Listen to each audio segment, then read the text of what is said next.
Tim, the 2024 federal election in Arizona could include non-citizens voting for the next president of the United States. The Daily Caller reports Arizona's Secretary of State Adrian Fontes, a Democrat, has crafted the state's election procedures manual to allow non-U.S. citizens to register as federal-only voters and cast ballots in upcoming elections. State manual says on page 3, an otherwise eligible registrant who does not submit DPOC or proof of citizenship and whose U.S. citizenship cannot be verified via MVD, that is, Motor Vehicle Department records or other records in statewide voter registration database, is registered as a federal-only voter. More than 20,000 voters in Arizona have chosen to submit federal-only forms.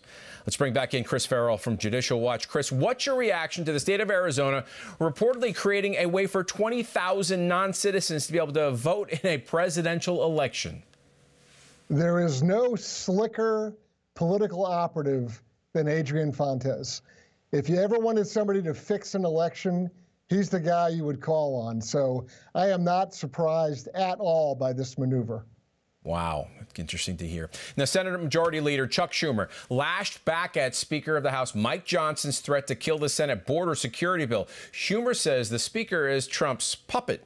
Donald Trump has said, well, wait till I become president. That'll take at least a year. Ukraine could be gone. The border will get much worse. War in the Middle East will get worse, maybe bringing us into it. He's doing it all for political reasons.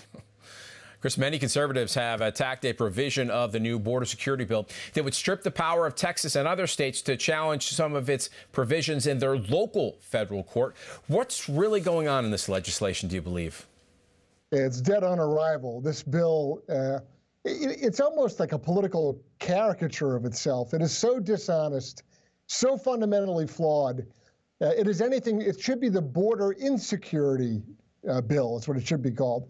And they crafted it that way in a really horribly dishonest way. So they want to lump together support for Israel, support for Ukraine, and supposedly border security.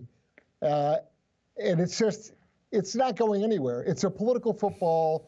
It's gamesmanship. It's dishonest. And it's perfect that it's coming out of Schumer. Mm-hmm. Now, an amazing political win in El Salvador for Nayib Bukele, winning a second term with 83% of the vote, as counting still going on. Chris, is his willingness to take on the cartels the reason, do you think, for his overwhelming victory? Yeah, he's been very tough on the cartels, and the fact that he's been willing to crack down in a way that, frankly, a lot of Central American leaders have not been, goes directly to this overwhelming victory. He knows, he understands what the threat to his country is, and he's really taking an El Salvador first position, trying to protect his own people. And it's to be admired and respected. Without question. Now, what do you think of the Biden administration's military response to Iranian proxy fighters killing 3 U.S. troops? Will Iran back down as a result of our counterattacks, or where do you think this stands? Yeah, it's a very weak response. You saw Jake Sullivan, perhaps the least qualified national security advisor in the history of our country. I mean, he's a dilettante and a fraud. He was on television trying to say that it was no big deal with regard to how they responded. I want you to compare the credentials of General Mike Flynn to those of Jake Sullivan. Do a little thought experiment and see which one is more qualified and has a better approach to things. And it's, what we're seeing now with regard to our response is we telegraphed the response. We gave the Iranians an opportunity to evacuate the area, to move both weapons and command and control elements around. It's like everything else coming out of the Biden foreign policy system, it's weak. Yeah, we couldn't have given them much more of a warning. Now, where can we find out more about you and the work you do at Judicial Watch?